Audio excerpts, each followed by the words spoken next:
Hello అండి. అందరికీ నమస్తే. సాయి, ఇదే మా ఆఫీసు.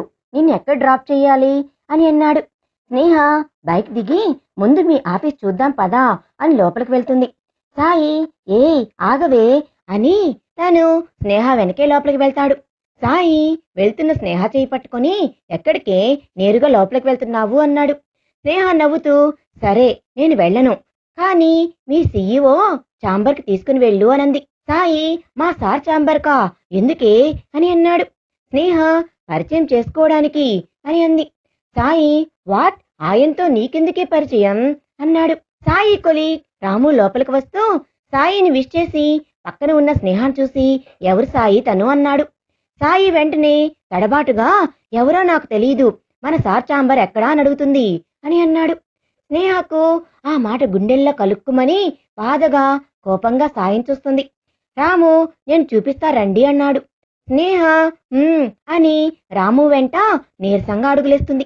సాయి ఒక్క అంగులో రాముని చేరుకొని, రాము, నేను ఎలాగో సార్ ఛాంబర్కే వెళ్తున్నా, నేను తీసుకుని వెళ్తాను, నువ్వు వెళ్ళు అని అన్నాడు. రాము సరే అని తన టేబుల్ దగ్గరికి వెళ్తాడు. సాయి స్నేహ పక్కకు వచ్చి, ఎందుకే మా సార్ని కలవడం అని అన్నాడు. స్నేహ, పరాయి వాళ్లతో నేను మాట్లాడను అని అంది. సాయి, నేను పరాయివాడినా అని వెంటనే రాముతో తను అన్నది గుర్తుకు వచ్చి నాలుగు ఖర్చుకొని, సారీ స్నేహ, అది అలా చెప్పింది నీకోసమే, ప్లీజ్ అర్థం చేసుకో, నువ్వు తెలుసు అంటే ఎవరు ఎలా తెలుసు అని అంటారు, మనం అని ఆగి నీ గురించి బ్యాడ్గా అనుకుంటారు కదా, అందుకే నువ్వు తెలీదు అని చెప్పాను అంతే అని అన్నాడు. వసంత్ క్యాబిన్ రావడంతో సాయి ఆగి, ఇదే సార్ ఛాంబర్ అంటాడు. స్నేహ డోర్ నాక్ చేస్తుంది. కమిన్ అన్న మాట విని లోపలికి వెళ్తుంది. స్నేహ వెనకే సాయి వెళ్తాడు. స్నేహ వసంత్ని చూసి, నమస్తే సార్, నేను స్నేహ అనంటుంది. వెంటనే వసంత్ నవ్వుతూ, నమస్తే స్నేహ, కూర్చో అని సీట్ చూపిస్తాడు. స్నేహ కూర్చుంటుంది. సాయి ఆశ్చర్యంగా స్నేహను వసంత్ను చూస్తూ ఉంటాడు. వసంత్, సాయి, సమీర వచ్చిందా అన్నాడు. సాయి, రాలేదు సార్ అని అన్నాడు. వసంత్, ఓకే సాయి, తను స్నేహ ఈరోజే మన కంపెనీలో ప్రాజెక్ట్ మెంబర్గా జాయిన్ అవుతుంది, అపాయింట్మెంట్ ఆర్డర్ టైప్ చేసి తీసుకొనిరా అన్నాడు. సాయి స్నేహ వైపు షాకింగ్ గా చూస్తాడు. స్నేహ స్మైల్ ఇస్తుంది. వసంత్, సాయి తను నీకు తెలుసా అన్నాడు. సాయి చివుక్కున స్నేహ నుండి చూపును వసంత్ వైపుకు తిప్పి, తెలియదు సార్, ఎవరు తను అన్నాడు. స్నేహ చివుక్కున కళ్ళల్లో నీటి తడితో సాయిని చూస్తుంది. సాయి వసంత్ను చూస్తూ ఉంటాడు. వసంత్, నిన్న వచ్చాడు కదా నా ఫ్రెండ్ శౌర్య, తన మరదలు అని అన్నాడు. సాయి ఓ అని అన్నాడు. వసంత్, సరే నువ్వు వెళ్ళి అపాయింట్మెంట్ ఆర్డర్ టైప్ చేసి తీసుకొనిరా అన్నాడు.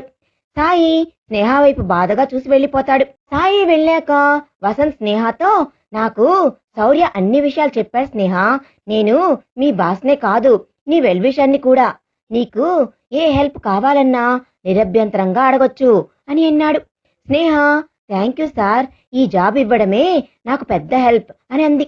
సాయి తన సీట్ దగ్గరకు వెళ్ళి లెటర్ టైప్ చేస్తూ, నీ బాధ నాకు అర్థమవుతుంది స్నేహ, చిన్ననాటి నుండి స్నేహితులమై నాకు తెలియదు అని చెబుతుంటే నీ మనసు ఎంత విలువిల్లాడుతుంది అని నాకు తెలుసు, కానీ ఆ మాట చెప్పేటప్పుడు విలువిల్లాడే నా మనసే నీకు తెలియదు, కానీ తప్పదు స్నేహ, నా వల్ల నీ లైఫ్ మీద ఎటువంటి మచ్చ రాకూడదు అని అనుకుంటూ లెటర్ ప్రింట్ తీసుకొని వసంత్ క్యాబిన్కి వచ్చి డోర్ తీసి లోపలికి వెళ్ళబోయి ఆగుతాడు. ఎదురుగ్గా స్నేహ కూర్చొని స్నేహ పక్కన వసంత్ నిలబడి తన మీదకు కాస్త ఒరిగి ఉంటాడు. ఇద్దరు నవ్వుతూ ఉంటారు. సాయి వెంటనే వెనక్కి వచ్చి డోర్ వేసి నాక్ చేస్తాడు. తనకు ఇద్దరు నవ్వుతున్న దృశ్యమే కళ్ల ముందు మెదులుతూ గుండెల్లో మంటగా అనిపిస్తూ ఉంటుంది. వసంత్ ఒక్క నిమిషం తర్వాత కమీన్ అంటాడు. సాయి లోపలికి వెళ్తాడు. వసంత్ తన సీట్లో కూర్చొని ఉంటాడు. సాయి స్నేహ వైపు చూస్తాడు. స్నేహ తన వైపు చూడలేక చూపు తిప్పుకుంటుంది. వసంత్ పిలిచిన సాయి అన్న పిలుపుకు సాయి స్నేహ మీద నుండి చూపును బలవంతంగా తిప్పి వసంత్ను చూస్తాడు. వసంత్, తెచ్చావా తన ఆర్డర్ కాపీ అన్నాడు. సాయి హా అని లెటర్ని వసంత్కి ఇస్తాడు. వసంత్, స్నేహకివ్వు సాయి అంటాడు. సాయి లెటర్ని స్నేహకిస్తాడు. స్నేహ, ఏంటి సార్, నవ్వుతూ ఇవ్వచ్చుగా, నాకు జాబ్ ఇవ్వటం మీకు పెద్దగా ఇష్టం ఉన్నట్టుగా లేదు అనంది. సాయి బలవంతంగా నవ్వుతూ, అలాంటిదేం లేదు మేడం, అయినా నా ఇష్టంతో పని ఏంటి, జాబ్ మీది, కంపెనీ సార్ది, మీ మధ్యలో నాకు పనేంటి అంటూ లెటర్ స్నేహ చేతికిస్తాడు. వసంత్ నవ్వుతూ ఆల్ ద బెస్ట్ స్నేహ, నువ్వు అనుకున్న స్థాయికి రావాలని హార్ట్ఫుల్ గా కోరుకుంటున్నాను నేను అని అన్నాడు. స్నేహ థ్యాంక్స్ సార్ అని సాయితో మీరు విష్ చేయరా సార్ అని అంటూ చేయి చాపుతుంది. సాయి చేయి కలపకుండా ఆల్ ద బెస్ట్ మేడం అని అంటాడు. స్నేహ చేయి వెనక్కి తీసుకుంటుంది. వసంత్ పైకి లేచి పద స్నేహ, అందరినీ పరిచయం చేస్తాను అన్నాడు. ముగ్గురు వసంత్ ఛాంబర్ నుండి బయటికి వస్తారు. వసంత్ అందరినీ పిలిచి స్నేహాను పరిచయం చేస్తాడు. అప్పుడే సమీరా కూడా వస్తుంది. వసంత్ సమీరాను నా పిఏ అని స్నేహకు పరిచయం చేస్తాడు. స్నేహ ఓ తనేనా సాయికి వర్క్ నేర్పించిన పిఏ అని అనుకుంటూ సమీరాకు హాయ్ చెప్తుంది. వసంత్ సాయి ఎదురుగ్గా ఉన్న టేబుల్ దగ్గరికి వెళ్ళి స్నేహ ఇదే నీ సీట్ అని చిన్నగా తన చెవిలో ఎదురు సీట్ సాయిది ఎంజాయ్ అని అంటాడు. స్నేహ వసంత్ని కృతజ్ఞతగా చూసి తను చిన్నగానే థ్యాంక్స్ సార్ అని అంటుంది. వసంత్ స్మైల్ ఇస్తాడు. వీరిద్దరు సైగలు సాయి చూసి మనసంతా చేదుగా అవుతుంది. వసంత్ సాయితో సాయి తనకు ప్రాజెక్ట్ వర్క్ ఎక్స్ప్లెయిన్ చేయి అని అన్నాడు. సాయి సార్ నేనా, సారీ సార్, నాకు వర్క్ కాస్త ఎక్కువగా ఉంది సార్, ప్రాజెక్ట్ సబ్మిట్ చేయాల్సిన టైం కూడా తక్కువ ఉంది, పైగా నాకన్నా సమీరా మేడం క్లియర్ గా ఎక్స్ప్లెయిన్ చేస్తుంది అని అన్నాడు. వసంత్ స్నేహాన్ని డల్ గా చూసి వెంటనే సమీరాతో సమీరా నువ్వే తనకి వర్క్ నేర్పించు అన్నాడు. సమీరా ఓకే సార్ అంటుంది. అందరూ ఎవరి వర్క్ లో వాళ్ళు పడిపోతారు. సమీరా స్నేహ పక్కనే సీట్ లాక్కొని కూర్చొని తనకు వర్క్ ఎక్స్ప్లెయిన్ చేస్తుంది. స్నేహ ఎదురుగ్గా వర్క్ చేసుకుంటున్నా సాయిని బాధగా చూసి వెంటనే చూపు తిప్పుకొని సమీరా చెబుతుండేది కాన్సన్ట్రేట్ గా వింటుంది. సాయి వర్క్ చేస్తుంటే తన కళ్ళ ముందు స్నేహ వసంత్ క్లోజ్ గా నవ్వుతూ మాట్లాడుతున్న దృశ్యాలు మెదిలి బాధగా స్నేహాన్ని చూస్తాడు.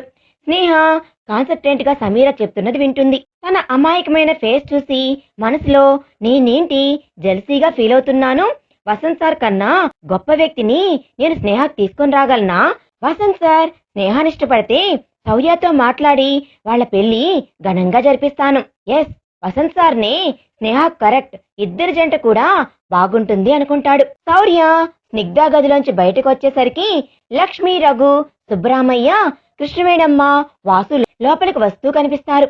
శౌర్య కోపంగా ఎందుకు వచ్చారు, అది చచ్చిందా లేక ఇంకా బ్రతుకుందా అని చూడటానికి వచ్చారా అన్నాడు.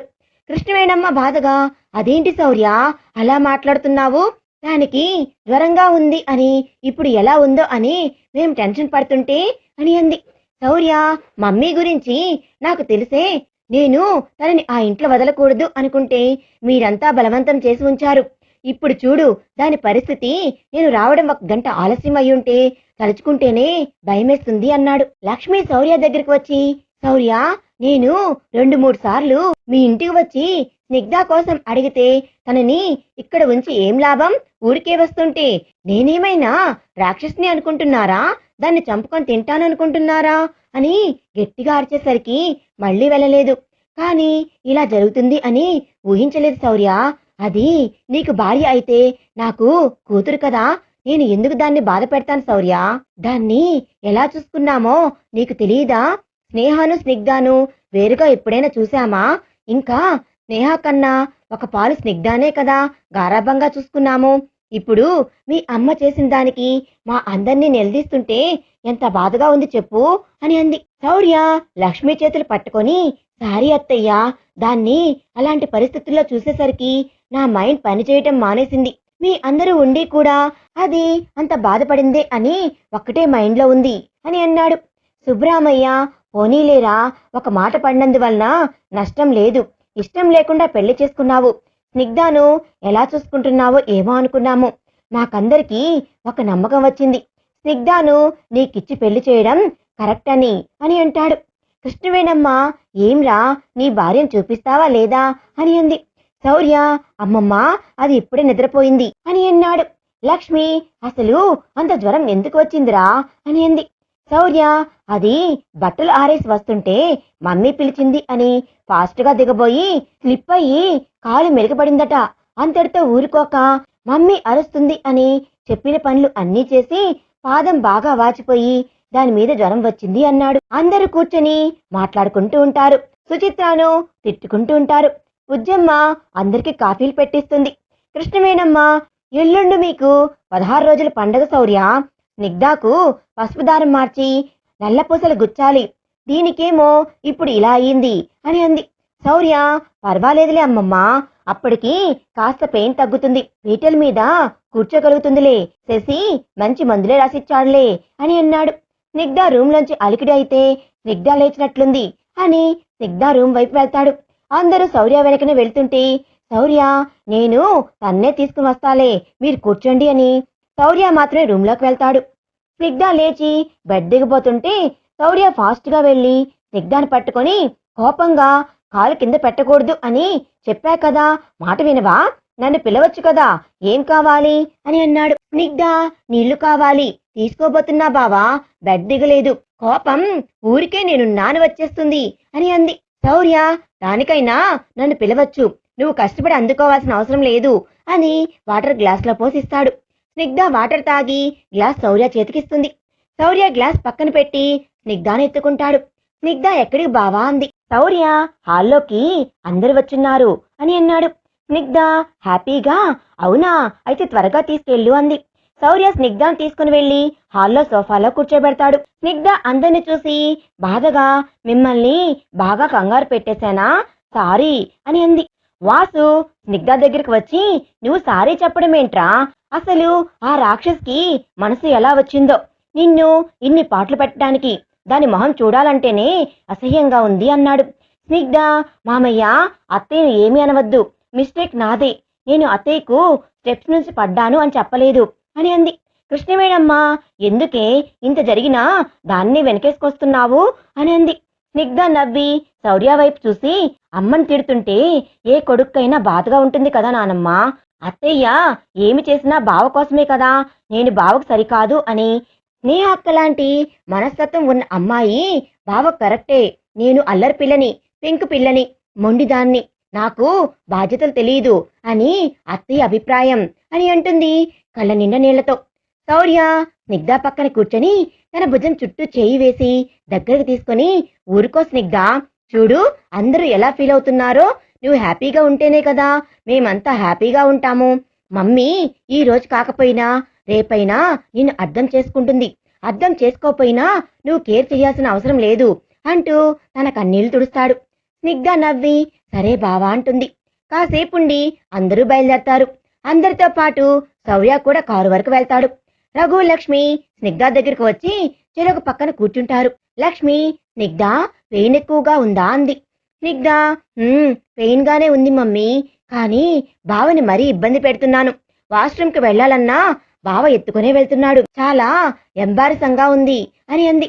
రఘు, ఎందుకు ఎంబారసం స్నిగ్ధ, తను నీ భర్త, తన దగ్గర సేవలు చేయించుకునే హక్కు నీకు మాత్రమే ఉంది, నువ్వు అలా ఏం ఫీల్ అవ్వద్దు అన్నాడు. లక్ష్మి, అవును స్నిగ్ధ, అసలు శౌర్య నిన్ను ఇంత బాగా చూసుకుంటాడు అని అనుకోలేదు మేము, చిన్నప్పటి నుండి కోపడుతూనే ఉండేవాడు కదా అని అంది. స్నిగ్ధ బయట కారు దగ్గర నిలబడి నవ్వుతూ మాట్లాడుతూ ఉన్న శౌర్యను హాలు కిటికీలో నుండి చూస్తూ మనసులో, అది మేం పెట్టుకున్న కండిషన్ అని తెలియక వీళ్ళంతా బావా నా మీద కోపట్టం లేదు అని హ్యాపీగా ఫీల్ అవుతున్నారు. అందరికీ నేనంటే ఇష్టం, బావకు అత్తయ్యకు మాత్రమే ఎందుకో నేనంటే కోపం, నన్ను చూస్తేనే చిరాకు వచ్చి కసురుకుంటుంటారు, నేను ఆ కండిషన్ పెట్టకపోతే బావ ఇప్పటికి నన్ను అలాగే కసురుతూ కోప్పడుతూ ఉండేవాడు కదా అని అనుకుంటూ ఉంటుంది. లక్ష్మీ, రఘులు స్నిగ్ధ చూస్తున్న వైపు చూసి అక్కడ శౌర్య ఉండటంతో ముసిముసిగా నవ్వుకుంటూ బయటకు వెళ్తారు. శౌర్య అందరూ వెళ్ళాక లోపలికి వస్తాడు. స్నిగ్ధ దగ్గరికి వచ్చి లోపలికి తీసుకుని వెళ్తా అని ఎత్తుకోబోతుంటే స్నిగ్ధ, బావా ఇక్కడే ఉంటానంది. శౌర్య, ఇప్పటికే బాగా స్ట్రెస్ అయి ఉన్నావు స్నిగ్ధ, కాసేపు పడుకొని రెస్ట్ తీసుకో, కావాలంటే లంచ్ అయ్యాక నిద్రపోకూడదు కదా, అప్పుడు కూర్చుంటూ కాసేపు అని అన్నాడు. స్నిగ్ధ సరే బావా అనంది. శౌర్య స్నిగ్ధాన్ని ఎత్తుకొని తీసుకుని వెళ్లి రూమ్ లో పడుకోబెట్టి వెళ్లబోతుంటే, కాసేపు కూర్చోవచ్చు కదా బావా అనంది. శౌర్య స్నిగ్ధ పక్కన కూర్చొని, ఏంటి స్నిగ్ధ, మమ్మీ గురించి బాధపడుతున్నావా అన్నాడు. శౌర్య స్నిగ్ధ తల నిమురుతూ ఆలోచనలు ఆపి, కాసేపు పడుకో స్నిగ్ధ, నిద్ర వస్తుంది అన్నాడు. స్నిగ్ధ శౌర్యాన్ని చూస్తూ కళ్ళు మూసుకుంటుంది. తను నిద్రపోయాక శౌర్య తల నిమురుతూ ఉండి తను నిద్రపోయింది అని గమనించి దుప్పటి కప్పి నుదుడిపై ముద్దు పెట్టి రూమ్ నుండి బయటకు వచ్చేస్తాడు. Vasant office lunch hour, box తెచ్చుకునే వారందరూ లంచ్ రూమ్ లోకి వెళ్లి తింటూ ఉంటారు. సాయి వర్క్ చేసుకుంటుంటాడు. సమీర స్నేహ ప్రాజెక్ట్ వర్క్ గురించి అంతా వివరించి అంతా అర్థమైంది కదా, లంచ్ అయ్యాక వర్క్ స్టార్ట్ చేయి అని అంది. స్నేహ ఓకే మేడం అంది. సమీరా బాక్స్ తెచ్చుకున్నావా అంది. స్నేహ లేదు మేడం, నేను హాస్టల్లో ఉంటాను, లంచ్కి హాస్టల్కి వెళ్ళాలంటే చాలా దూరం అని అంది. సమీరా ఇక్కడికి దగ్గరలో క్యాంటీన్ లేదు, అందుకే అందరం దాదాపు క్యారేజెస్ తెచ్చుకుంటాము. సాయి క్యాంటీన్కే వెళ్తాడు, తను తీసుకుని వెళ్ళమంటా అంది. స్నేహ పర్వాలేదు మేడం, తనేదో వర్క్ చేసుకుంటున్నాడు అంది. సమీరా తను ఎలాగూ లంచ్కి వెళ్ళాలి కదా అని స్నేహాన్ని తీసుకుని సాయి దగ్గరికి వెళ్ళి, సాయి స్నేహాన్ని క్యాంటీన్ తీసుకుని వెళ్ళు అంటుంది. సాయి క్యాంటీన్ ఇక్కడకు మరీ దూరం కాదు, తను వెళ్ళవచ్చు అని అడ్రస్ చెప్తాడు. సమీరా అది కాదు సాయి, నువ్వు అనంది. సాయి మేడం నాకు చాలా వర్క్ ఉంది ప్లీజ్ అన్నాడు. స్నేహ పర్వాలేదు మేడం, అడ్రస్ చెప్పాడుగా నేను వెళ్తానులే అని చెప్పి బయటికి వచ్చేస్తుంది. సమీరా ఏంటి సాయి నువ్వు ఇలా మాట్లాడుతున్నావు, తను ఎంత ఫీల్ అయి ఉంటుంది, అదీ కాక ఆ క్యాంటీన్కి పక్కన చాలా వరస్ట్ బ్యాచ్ ఉంది, అందుకనే కదా మన స్టాఫ్ లేడీస్ ఎవ్వరు వెళ్ళరు, ఇప్పుడు తను ఒంటరిగా వెళ్తే వాళ్ళు తనతో ఎలా బిహేవ్ చేస్తారో అని అంది. వెంటనే సాయి లేచి బయటికి వస్తాడు. సమీర నవ్వుతూ తను చేస్తున్న వర్క్ సేవ్ చేసి సిస్టమ్ షట్ డౌన్ చేసి వసంత్ క్యాబిన్ వైపు వెళ్తుంది. స్నేహ ఆఫీస్ బయటకు వస్తుంది. కానీ తనకు క్యాంటీన్కి వెళ్ళాలి అనిపించక నిదానంగా అడుగులు వేస్తూ వెళ్తుంటే పార్క్ కనిపిస్తే లోపలికి వెళ్లి బెంచీపై కూర్చుంటుంది. తనకు సాయి బిహేవియర్ కొత్తగా అనిపిస్తూ నేను ఇక్కడ జాబ్ చేయడం తనకి ఇష్టం లేదా, లేక తనకు చెప్పలేదని కోపమా, లేక పెళ్లి పీటల మీద నుండి లేచి వచ్చాను అని చులకన ఎందుకు ఇలా బిహేవ్ చేస్తున్నాడు, నేను తనకు దగ్గర అవ్వాలనే కదా ఇక్కడ జాబ్కు వచ్చాను, కానీ తను ఇంత దూరం పరాయిదానిలా ట్రీట్ చేస్తుంటే భరించలేకపోతున్నాను అని ఆలోచిస్తూ కూర్చుంటుంది. ఆఫీస్ నుంచి బయటకు వచ్చిన సాయి బైక్ తీసుకుని క్యాంటీన్ వైపు వెళ్తాడు. కానీ స్నేహ కనపడదు. తనకు టెన్షన్ పెరిగిపోతుంది. పైన ఎండ వేడిమికి సాయిలో పెరుగుతున్న టెన్షన్ కు చెమటలు కారుతూ ఉన్నాయి సాయికి. అదీ కాక ఆ క్యాంటీన్ పక్కన చాలా వరస్ట్ బ్యాచ్ ఉంది, అందుకనే కదా మన స్టాఫ్ లేడీస్ ఎవ్వరు వెళ్లరు, ఇప్పుడు తను ఒంటరిగా వెళ్తే వాళ్ళు తనతో ఎలా బిహేవ్ చేస్తారో అన్న సమీరా మాటలు పదే పదే వినబడి టెన్షన్ పెరుగుతూ వెంటనే ఫోన్ తీసి స్నేహకు ఫోన్ చేస్తాడు. కానీ స్నేహ ఫోన్ ని ఆఫీస్లోనే పెట్టి రావడం వలన ఫోన్ రింగ్ అవుతూనే ఉంటుంది. సాయి ఏంటి స్నేహ ఫోన్ లిఫ్ట్ చేయడం లేదు, ఎక్కడున్నావు, సమీరా మేడం లంచ్కు తీసుకుని వెళ్ళు అని చెప్పగానే సరే అని నిన్ను క్యాంటీన్ తీసుకుని వెళ్ళి ఉండాల్సింది, ఏమనుకుంటున్నావో నా గురించి, నేను నిన్ను అవాయిడ్ చేస్తుంది నా వలన నీ క్యారెక్టర్ బ్యాడ్ అని రాకూడదు అని నీకు దూరంగా ఉంటున్నా స్నేహ, అంతేగాని నిన్ను తక్కువ చేయడం కాదు, నువ్వు అలా ఆలోచిస్తే నేను భరించలేను స్నేహ, ప్లీజ్ ఫోన్ లిఫ్ట్ చేయవే అని అనుకుంటూ మళ్ళీ ఫోన్ చేస్తాడు. మళ్ళీ చేస్తుంటాడు. స్నేహ ఫోన్ ఎత్తకపోయేసరికి విసుగ్గా ఫోన్ కట్ చేసి జోబీలో వేసుకుని చుట్టూ గమనిస్తూ బైక్లో వెళ్తూ పక్కన పార్క్ చూసి పార్క్లో వెళ్లి కూర్చొని ఉంటుందా అని అనుకుని వెంటనే బైక్ పార్క్ చేసి పార్క్లోకి వెళ్తాడు. పార్క్లో అంతా వెతుకుతూ ఉంటే బెంచ్ పై కూర్చొని వెనక్కి వాలి కళ్ళు మూసుకొని స్నేహ కనిపిస్తుంది. చూడగానే సాయికి సంతోషంగా రిలీఫ్గా అనిపించి కొంచెం ముందుకు వెళ్లి స్నేహాన్ని చూసి ఆగుతాడు. తనని చూస్తేనే అర్థమవుతుంది తను ఎంత బాధపడుతుందో అని.